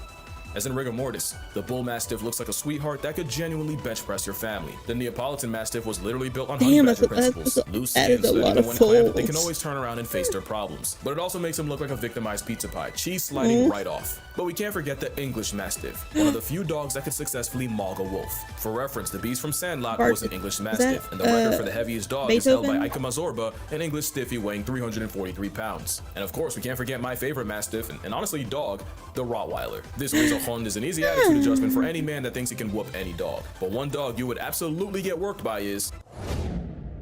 The boar bull is a massive 200-pound vibe check of a pet. They were bred as a South African farm dog to protect a home against threats like leopards and even baboons. Ironically, it's the baboons I'm impressed by. You see, there's a lot of stories about this farmer dog, Aura, as the kids say. There's one story of a boar bull life-depriving 4 leopards in a row before losing to a 5th. Another story goes like this. The king of Albania gifted Alexander the Great a massive boar bull, but when Alex tried to get the dog to hunt, the dog seemingly refused, so Mr. Macedon did the sensible thing and murked the dog for insolence. Until the king said the dog wasn't lazy, just bored, and that these dogs were meant to hunt big game. Like elephant big. So apparently they sent a replacement, and this boar bull won Alexander over after breaking a lion's back and forcing an elephant off a cliff. Do I believe it? Absolutely not, but it helps my narrative if I pretend I do. What is true is the same boar bull that squares up with big cats and baboons also has the personality of a weighted blanket, unless you threaten their family, in which case they'll put you in an ashtray. They're basically a guard dog that got promoted and invited out to hunts, which is actually the opposite of... The Rhodesian Ridgeback might seem like a token pick, but hear me out. They're the inverse of boar bulls. They were so good at hunting, they eventually got promoted to guards. With a max weight of like 120 pounds, the Ridgeback is the lightest dog in this video. They get the nod because they were used to hunt lions, along with the usual suspects like wild pigs and baboons. Now I should probably explain, when I say hunt lions, I don't mean these dogs are out here giving Simba the belt of butt. There isn't a dog alive that can beat a lion. No dog exists that can 1v1 a bear, and pretty much all would get folded by a full-grown all-American Northwestern wolf. By hunting, really the Rhodesian Ridgebacks would bay the lions, not straight up attack them, but harass them, applying constant pressure until eventually the hunter showed up. The best way I can explain it is these wolves mobbing a black bear and basically escorting him away from their pups hidden in the grass. Rhodesians more so keep the lion in one place, which is arguably just as impressive. It takes a lot of intelligence to pin a predator 5 times your size, and yeah, Ridgebacks are creepily smart. Ask around, some will even say they're human, and that's a level of intelligence I'm not trying to deal with. One thing I do love is a dog that went against literal lions is also mad sensitive. They do not respond well to harshness, and you unironically have to watch how you talk to them because they will take it personally. They're basically gifted teenagers. They're not for the discipline, so you better keep it positive. You know, I almost forgot to mention the Dogo Argentino. A mistake that would have been. Basically, a teenager in the 1920s unlocked free will and decided to create the best possible hunter dog. He took traits like the scent tracking of a pointer, the height of a Great Dane, the Pyrenean Mastiff's calm temperament, and the boxer's overall athleticism, and crossbred them with the now extinct Cordoba fighting dog. Eventually, he created an Argentinian Mastiff, and to prove its strength, he pitted his dog against a wild boar and a mountain lion, gladiator style. Only the dog made it out. And I wouldn't even believe that if it wasn't for the story of Morocho, the Dogo Argentino, allegedly killing a puma to save his 2 human girls. Allegedly, because I'm not entirely sure it's true. I still can't see one soloing a healthy mountain lion, but the narrative has been set, so W Morocho. They might not be the biggest, but it's an explosive cannonball of a canine athlete that could overwhelm a grown man on the right day. They're tough enough to endure hours of trekking through rough terrain and still have enough juice to wrestle an animal 3 times its size. But if I ever saw this in an alley, my soul would auto-connect to the Wi-Fi in the sky. Now that's real Bluetooth. By now, you probably recognize the pattern. If a dog was bred as a livestock guardian in the mountains, it's likely the last dog you ever want issues with. And that is everything the Central Asian Shepherd dog is. The CAS, or Alibi, is another LGD spawning from Central Asia, and one of the few dogs that could honestly be confused with a polar bear. And while most of the dogs here are a matter of speculation and my personal bias, with the symbol of canine country strength often weighing over 200 pounds, a full-grown specimen motivated by malicious intent would dismantle an able-bodied man. And as one of the oldest dogs, humans didn't really do that much to breed them. They were honestly bred more by the harsh environment than anything. Just an overall unit of everything a dog can be, and likely the biggest dog most people have never heard of. Again, this isn't to demonize any breed in particular. I just figured the man versus dog thing gave me an excuse to talk about him, and I don't think I ever did make a dog video, so, you know, 2 birds, 1 stone and stuff. And if you're a man who thinks they can solo everything on this list, you got it. Don't take it too serious, although I haven't made an animal versus animal video in a minute. Now there's an idea. Reminder that I have a book rating animals by how likely they are to murk you, and dogs are on there. Their rating might just surprise you, but that's gonna do it. Drink water, hug your mother, always research your breed before you end up with a bear in your backseat. Acknowledge my shirt, please, and I'm gonna see y'all in the next one. Hell yeah. Well, YouTube. my tracking. Well, YouTube, let me know down below what your favorite dog breed is. I would say mine's probably a husky or pitbull, but I am a little biased. So let me know down below what your favorite one is. And until next time, bye.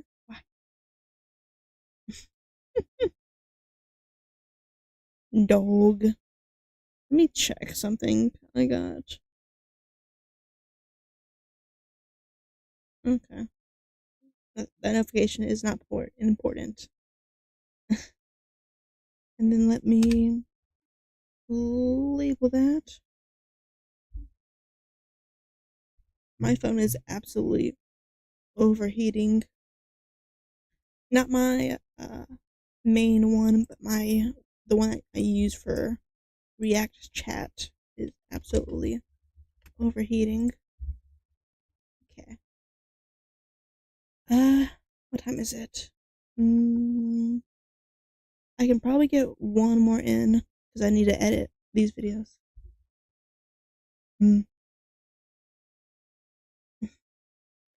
Big dogs are nice. I definitely could not handle owning a big dog.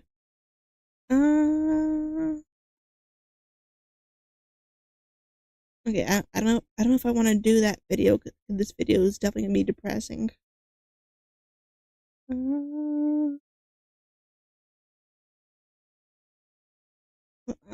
Let me do a different video, and then if I end up doing an extra video, we'll at least end on a low note. Let me choose. I'll do another Papa Meat video, because why not?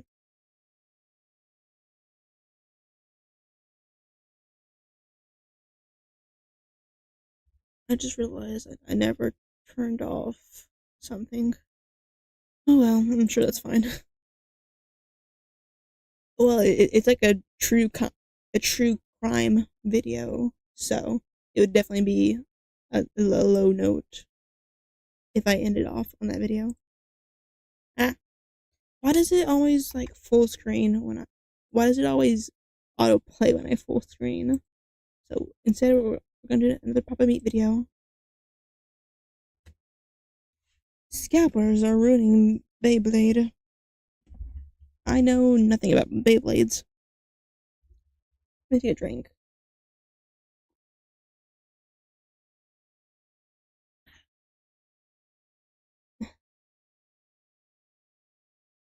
I'm not gonna get banned. It's not like uncensored true crime, it's just depressing true crime.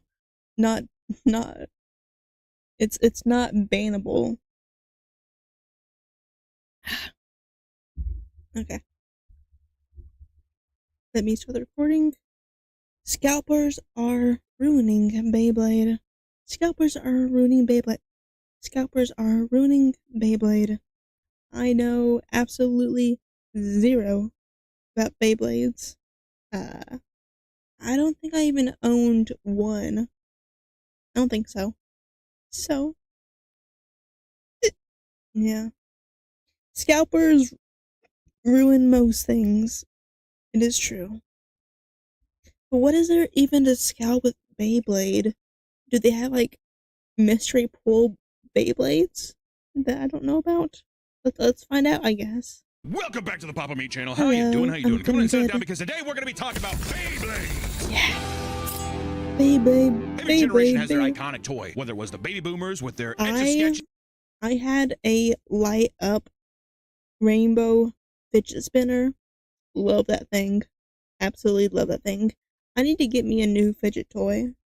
I need something to keep me focused. Or Gen X with the goddamn Rubik's Cube. Each age of youth has a cultural moment with at least one gadget, trinket, or game. What was ours? What would have mine been?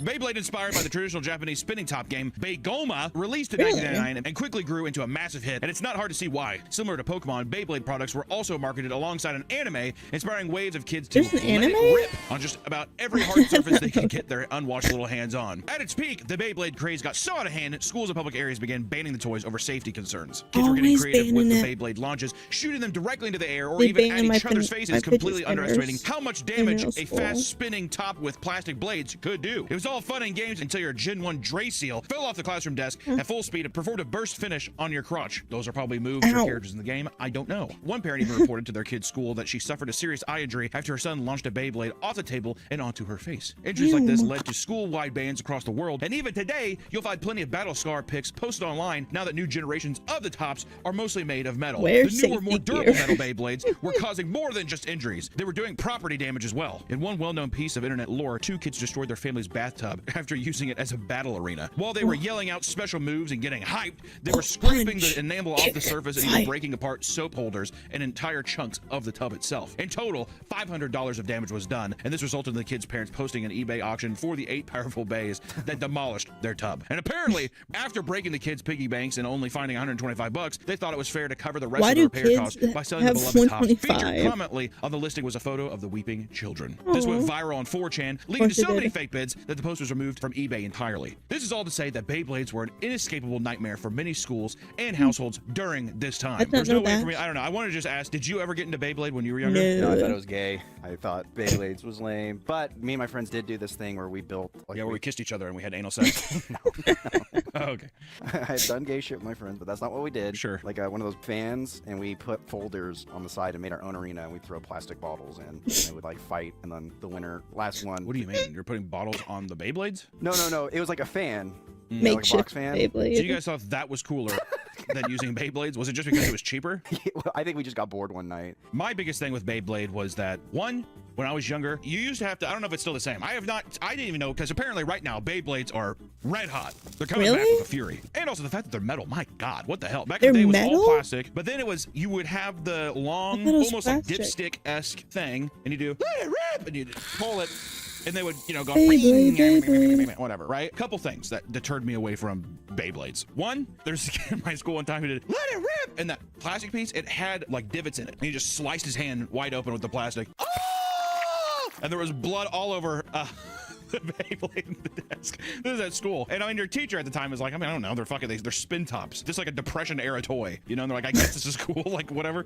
But you got the kids like, oh! And he's holding his hand, blood everywhere. So then I was afraid to even like I never seen the use the fucking thing. 'Cause I was like, how do I hold this where I don't whatever? And then also the show just did not look good. I was getting pussy watching Pokemon with my boy Ash. He's like Who going are time to you? time being like, yo, what? That's Ash going time to time. Yo, what? Who are you? And she's like, Missy. He's like, I'm about to eat it. You better put it behind a cage because I'm about to eat it. Beyblade though, I was like, I've Fun fact, my name is loosely kind of inspired by Misty, despite the fact that I never watched Pokemon at all. But I liked the name Mistic, but I didn't want to spell it with a Y. And I looked at Misty and just changed it to Mystic. So yeah.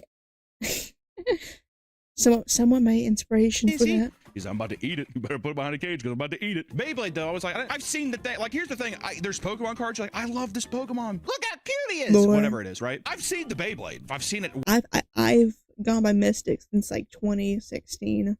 So, or maybe even beforehand, because I used to do good luck. I used to do like Minecraft roleplay stuff. But I think my name was usually Mystic in those.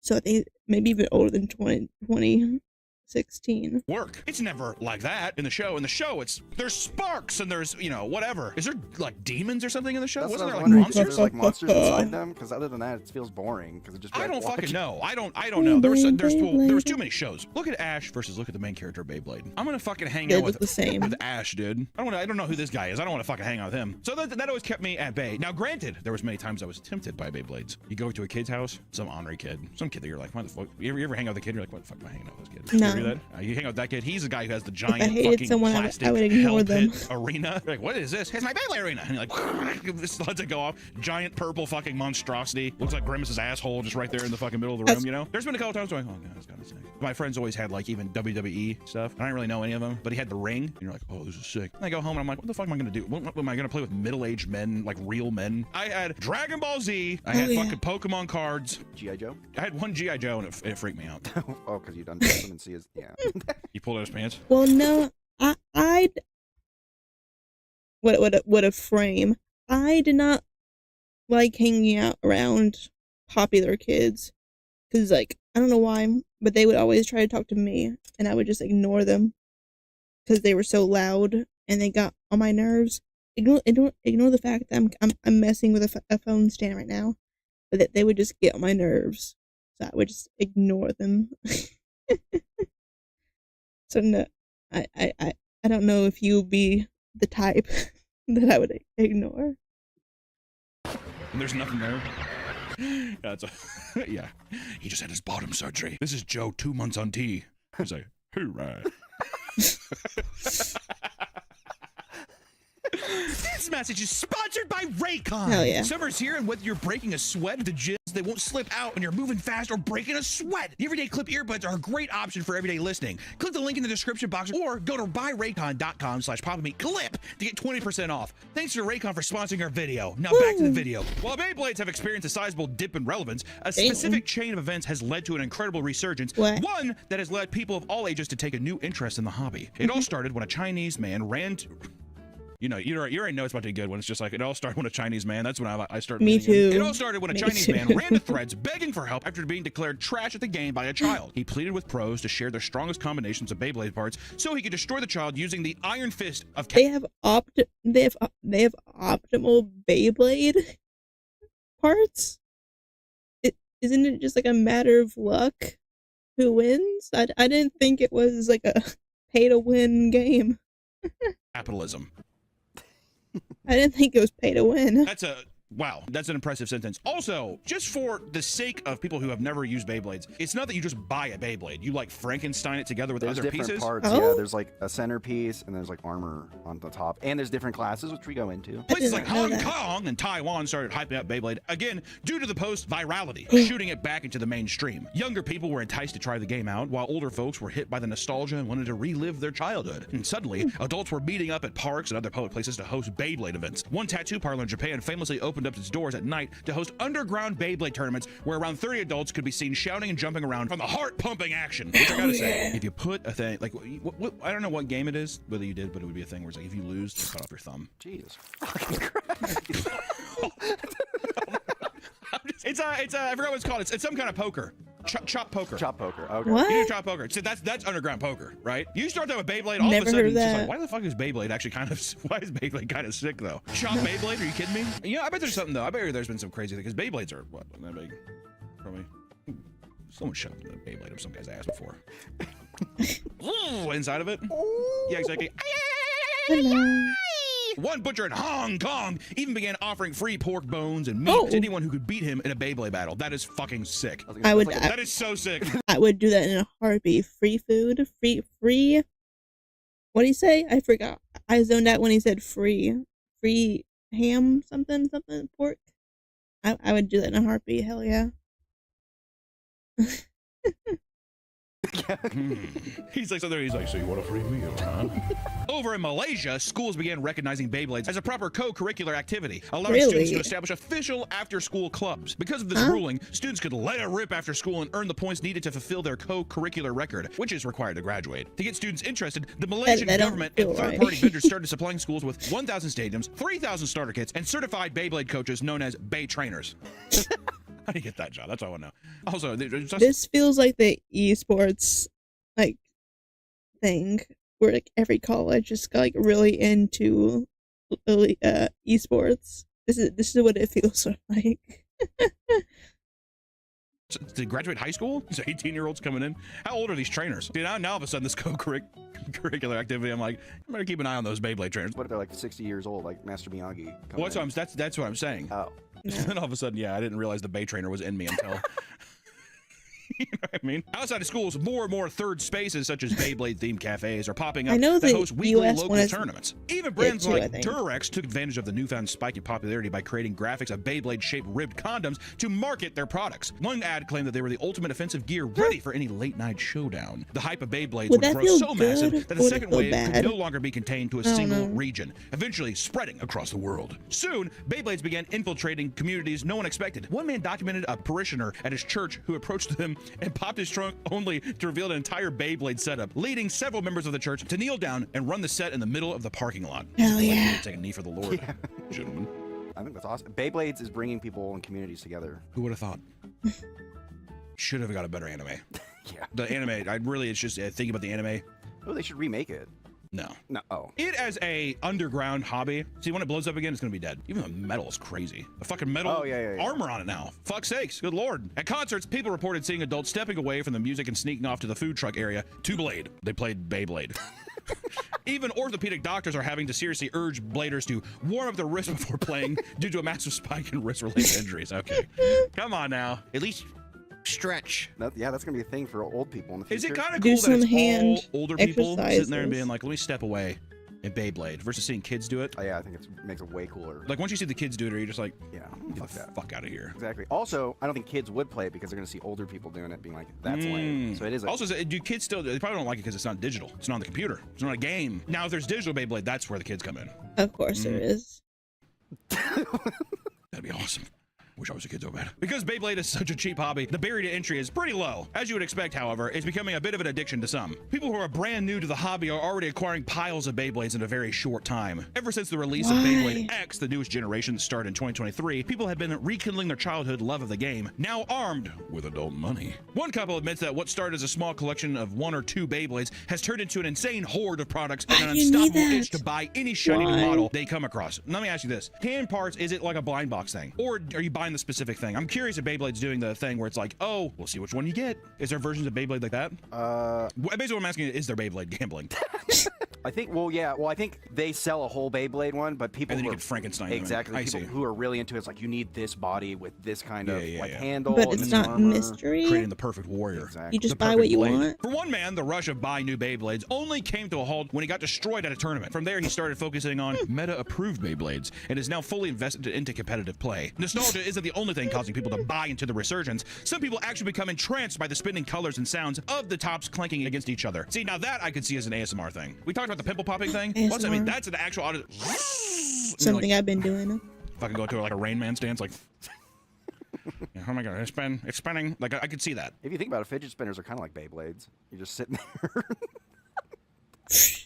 Oh my god. Like one fan who claimed that they were too old to get back into Beyblades, that is until they saw a TikTok of a Beyblade spinning, which hypnotized them into opening their wallet. According to this, the sound of spinning Beyblade is You absolutely hypnotic. They buy start buying Beyblade. more, but admit to not wanting to venture out into the community events because they think it's creepy to battle against random children. I mean, dude, you're playing a game. Also, that leads to an interesting question as well. We understand the plights of a trading card game store. Like we've gone to Magic tournaments or whatever. It's atrocious. It smells horrible. You also just have to be with like the goofy, like it's just, if it's not your core friend group, maybe when you're younger, there's like a mysticism to it where you're like, these people like what I like. Yeah. But the older you get, the worse it becomes. And you're like, oh god. Even just somebody's laugh, whatever. I'm never going back. You know, whatever that might be. Shallow as hell. Do you think Beyblade tournaments and/or competitions are in the same vein? Oh yeah, I bet you there's one kid who's like the best, and he's so smug about it. See, now, the way you say that is like when someone's at like a street racing. Oh, that's Dominic. No one beats him. He drives up in his car. See, then Dominic comes in like an obese kid who moved like from Ohio. He's just like, hello, gentlemen. Do you think that you still have the same thing with like the stink, or do you think it's just a different breed? Because now, see, with this document, it makes me think that people are showing up and after work in suits. There's a guy and a chef showing up, or is it still the same demographic, but they just switch over to Beyblade on certain days? I think I if feel it's like like it an would Asian still be demographic, more awful. professional. But if it's American, You will do anything to fetishize Japanese people. Won't you? I said Asia. I said Asia. Yeah, but we knew what you meant. He also did this. He's like, if it's an Asian demographic, What does that say? I don't But you know. think the Americans are just gonna be fat slob, kind of like the nerdy, I think so. unwashed? Well, I feel like nerdy people are gonna be more prone to it, but who knows? Maybe some like buff gym bros will be playing. That's the whole thing with nerd stuff now. Isn't that the craziest thing? That's one thing now is you go into these shops and stuff and there's like guys like creatine. There's no delineation anymore. Buff guys are playing it and stuff too, but they all smell like shit. At least when you're looking at the guy, you're like, he probably fucking came here right after he got out of the gym. You know what I mean? Oh yeah, there you go. Okay, so then yeah, they all smell then. I think so. Even after work, they're sweating, working. They come. Well, it's a out. long day. Yeah, exactly. You know? Stinky. And then you're sitting there, you're like all tense and nervous from the Beyblade. Let it go like that. The Beyblade scene is as passionate and dedicated to the game as ever. And online Beyblade communities are seeing this surge in traffic as well. People post about Beyblade news, new drops, show off their plays, and even post aesthetic photo shoots to show off their rare Beyblade drip. One man even attached his Storm Pegasus to his chain like a statement piece to a sea of praise. You can barely see it in those photos. You can barely see Actually, it. if I had like a winning Beyblade, I would wear it around my. Oh, I'd frame it. I'd do something. There has got to be some guy who's gotten some pussy from Beyblade. Are you the one who had the deal? Yes. Yeah, let it rip.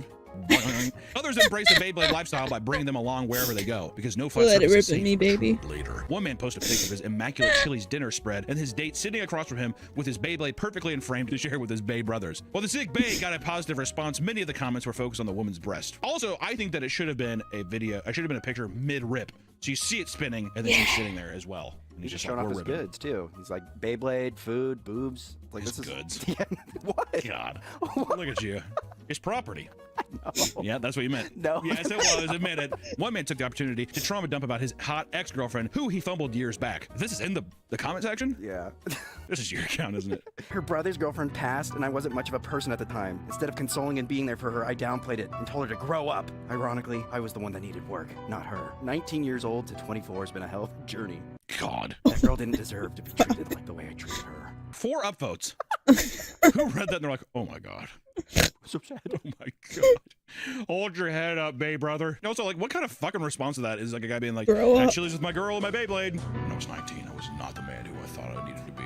On the surface, a Beyblade battle looks like a lot of fun. Casual game that could maybe kill a few minutes of time, but believe it or not, there is so much more to unpack when you delve into the world of competitive play. You'll find weekly tournaments all over TCG shops and hobby stores, but it doesn't stop there. World Championship events have popped up all throughout Beyblade history, and even just last year, we saw an inaugural events like the Beyblade X World Championship 2025 in Japan. Just a few months ago, a giant tournament called the Red Line Rumble was hosted in Michigan, where the first place prize was not just a trophy and a rare Beyblade, but an entire Honda Civic.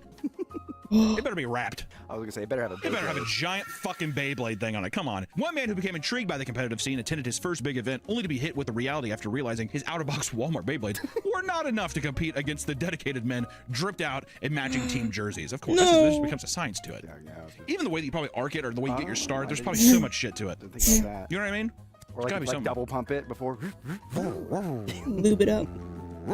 This is all to say that blading isn't just for the casuals. There are levels to this game, and people put tons of time perfecting their custom Beyblade combos to increase their chances of winning. When a pro blader enters the humble TCG shop, he doesn't just carry his bays in a Ziploc bag like some sort of playground pussy. More experienced bladers will Is it store like their a collections suitcase? in a tackle box, but a world's level competitor will bust out a straight up briefcase to show that they fucking mean business. I'm not here to play, I'm here to fucking compete.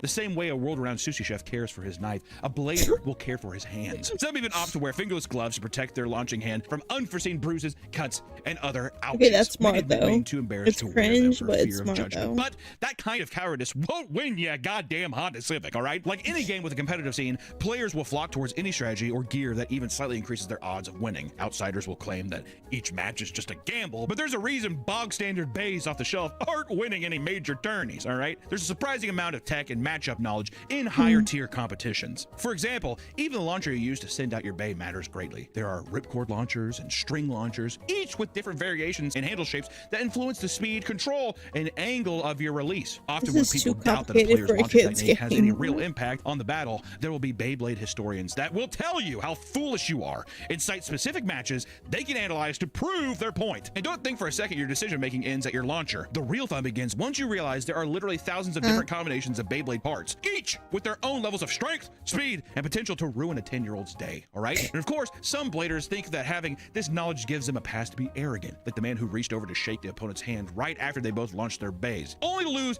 and be laughed out of the store. They're being dicks. Any competitive scene will have cringy tryhards, and Beyblade is no exception. Sweat lords will attend locals with as little as $10 in prizing as they scream out their special moves like their life depends on it. Please show a small compilation now. Funny joke. Okay.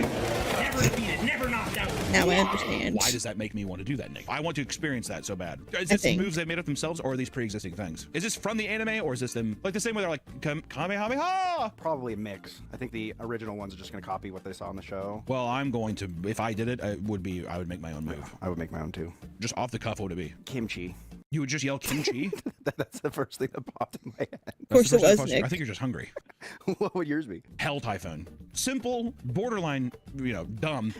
Hell Typhoon! That has a nice ring to it. I'd have to play it. That's the first thing that comes to mind, though.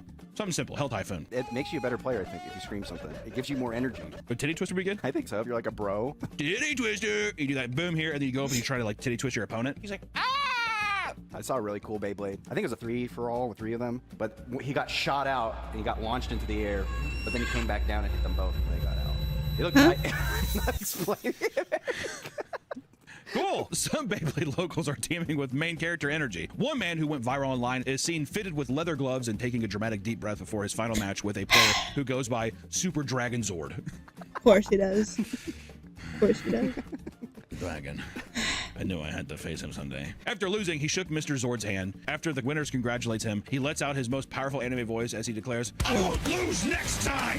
I won't lose next time. I like this. I won't lose next time. This is where I'd be like, I will that Beyblade is not for me. defeat you. Maybe me and the boys could play, but I couldn't do the... You couldn't do the shout?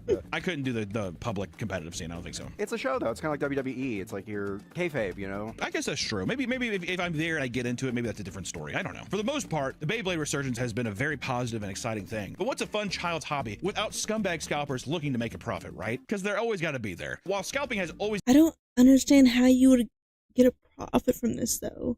Because the whole thing is with like, usual scalpers is that there's like a gambling element to it. Like there's some kind of chance. How are you scalping with this? Can you not just buy it from like the Beyblade website?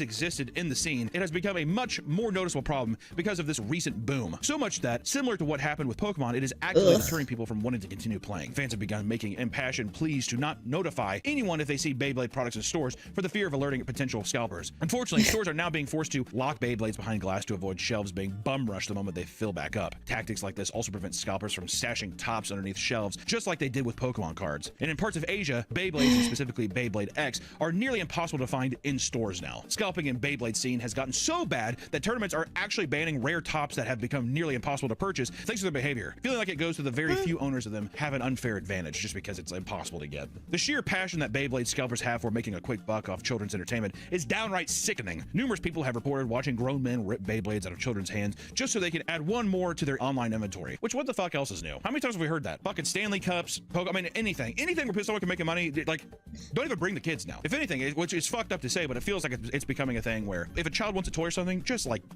you have to get it yourself almost. If you're a grown adult, you have to get it yourself. Because now you're competing with these fucking troglodytes. You know what I mean? No longer are we in the era of going to a Walmart or Target. Oh, I'm gonna get that. Many scalpers know what they're doing is wrong, but don't care if it means a good payday. Others, however, are doing some crazy mental gymnastics to justify their behavior. Some believe that given the current market, Beyblades are no longer just toys, they're collectibles. And this means it's okay to price and sell them as luxury items. I hate that And the obsession so with Beyblades has driven prices up so high that even regular thieves are breaking into toy stores and stealing them because the word has spread out about how valuable they are, which once again feels like an extension of, we saw the same thing with Pokemon. People break into card shops and steal the Pokemon. I feel like people are just doing this because Pokemon have been so hard to get a hold of that they just need something. They just need something. scalp. Pokemon product. I think that it's become such a thing now that even Pokemon stores are becoming like, I mean, like diamond banks, and they'll lock up their shit to where now I think that these scalpers are other people who can't get their hands on that Pokemon product are now going into other things like Beyblade, where they see a rising market and stuff before it gets crashed. They're opportunists. Yeah, I want to get on the ground floor. Yeah, and because of these scalpers too, what's fucked up is that it does bring more people into the hobby for the wrong reason, of course, of being like, well, there's money to be made here on this thing. Even though it's interesting, where of course it's gonna end up in a spot where scalpers ruin it. That's just it happens. That's what's happening already. But Beyblade, I don't think is as big and as strong as like a Pokemon to last. So it sucks seeing it come from a thing where a Chinese post brought in this huge crazy resurgence of people wanting to play in the Asians, bring it over, and of course it just gets ruined. But that's a tale as old as time at this point. Honestly, seeing a nearly 3-decade-old toy with a lot of nostalgia behind it garner this much new attention is a special thing, and something that I don't think happens at all. I mean, if you if you look at Pokemon never really went anywhere. Pokemon's been that big, it just for some reason accrued a new level of value. But I think like Pokemon cards have been around since every game. I mean, like every game or new iteration, Pokemon cards have been around. But for Beyblade to seemingly fall off, and if they have been around, they have not had the same cultural relevance. Yeah, I've not heard of them since I was like lightning in a bottle. It seems like it. Whether you're an old head who started your journey with the first ever Spin Dragoon, or a new blader making your debut with Beyblade X, don't let scummy scalpers and sweaty tryhards stop you from potentially joining a fun new community. As with anything, you know? And I think with any new community or something, get the boys together, dude. Get the bitches together and have a good time, right? With your bro or bitches, hang out, vibe out, see what's up. And then if you do feel like you have a configuration, why not frill out the feathers and peacock at a local event if you can't fucking win something? Beyblade, interesting concept, interesting to see its rise, interesting to see where it goes, Nick. I want big Beyblades. Like, could you huge? Like, I'm surprised with 3D printing that has not happened. You know what I mean? People can print giant pieces. I mean, stuff. I know. Who was it? I did a thing for Boy.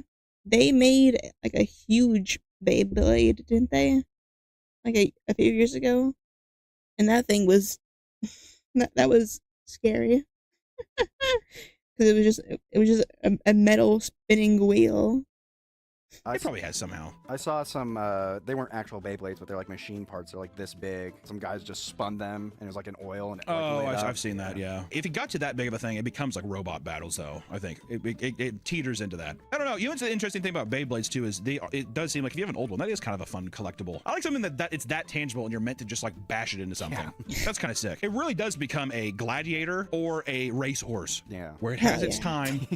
You win with it a bunch, and I think that's when you frame it, and you're just like, that was the champion. You think it's an honor if your Beyblade breaks, like during battle? I would think so. I think it'd be heart-wrenching, but it broke in the way that it was meant to break, right? Because no one wants to just have it be in a container all the time. We don't break the son of a bitch, right? In battle. In battle. It has, Valhalla. Like, well, that's the real Beyblade Valhalla. So sick.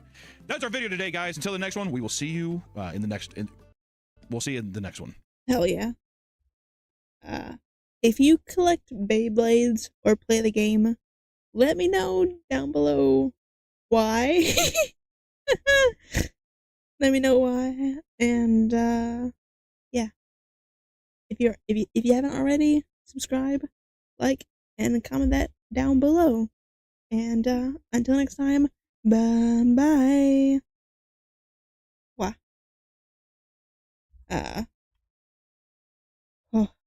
I hope y'all can't tell, but I am trying my hardest not to pass out right now. I am insanely lightheaded. I feel like while I was watching that, I discovered I have a new dot in my vision while I was watching that. But yeah, that's probably the last video for tonight. Yeah, let's not do that. But the room is getting hot. My patch is no longer cold, so I think I'm gonna call it there, edit some videos, and get them out this week. Yeah. I have 2 ASMR videos coming out tomorrow, and I will probably draw and maybe do reacts tomorrow. I don't know. I don't really have any brain cells right now, but yeah, I need to record some more. So I think I'm down to just those 2 tomorrow. I want to try to do 1 or 2 a day in August, because I made like a, let me just hold my head real quick with the patch. But I made like a spreadsheet of like multiple ASMR scripts, and I have like, I think I have like 60 saved. I'm still gonna add some. I'm not gonna do all of them uh next month. I just want to have them in a easy to access spreadsheet instead of saving them on my Reddit bookmarks. A spreadsheet is much easier to manage. But yeah, because I have it. I have it by title, uh, like genre, and I've got the Reddit link. I've got the script link, and then I'm gonna keep a spreadsheet of the ones I've completed. I'm very organized when it comes to content. I'm very, very specific about how I do things. But yeah, no, those are just the easiest ones because they're not really voice acting. I've got like vampire ones. I've got like uh, I've I've got a bunch. I just can't think right now. But I've got some funny ones. I've got one that's like role playing as like a Chad, like stereotypical Chad, and then one that's role playing as like a Discord Redditor. I want to get art for those, and then I want to do those so bad. I want to do those so bad. those those will be my favorite. So I want to make sure I'm talented enough to do the Discord mod roleplay good. But I've got some actual like themed ones. I've got a lot of yandere ones because I feel like I kind of do like the psychotic voice just a little bit, good. Not to toot my own horn, but I think I have a good yandere voice. I don't know about you, but like, I mean, I feel like I do a good job in my horror games. Not to sound too confident in myself, but I think I do good. I think I do good. So I want to do those. I'm just kind of waiting on some art to finish for those. Okay, I'm blanking. Okay, I'm gonna need to wrap this up. My head is rapidly yeah.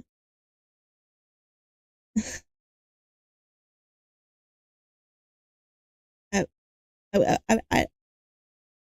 I've never heard of that person. I feel like I do a very basic. That sucked. I'm much better at the subtle laughs to do fake laughs on. I think I'm much better at that. That doesn't sound too fake, but holy my vision. See, that was fake. And that, but outro. Where's my outro music at? Holy, oh my god. Okay. Before I black out, until next time. Bye bye bye bye bye bye bye. Jesus. Bow bow bow. Bye bye. I need to not pass out. I need to edit and edit and edit. Yeah.